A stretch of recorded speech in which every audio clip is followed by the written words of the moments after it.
போனா போகுது, கஷ்டப்படுறியேன்னு உன்னை இங்க கூட்டிட்டு வந்த பாரு. என் பொண்ணுக்கு சக்கரத்தையாக பாக்குறியா? இல்லம்மா, அது வந்து பேசாதடி.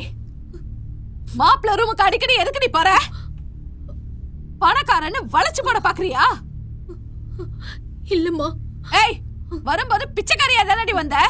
இப்ப தினிசா புடவை கட்டுற. ஏதுடி பணம்? நீ திருடுனியா? இல்லம்மா. சொல்லுடே.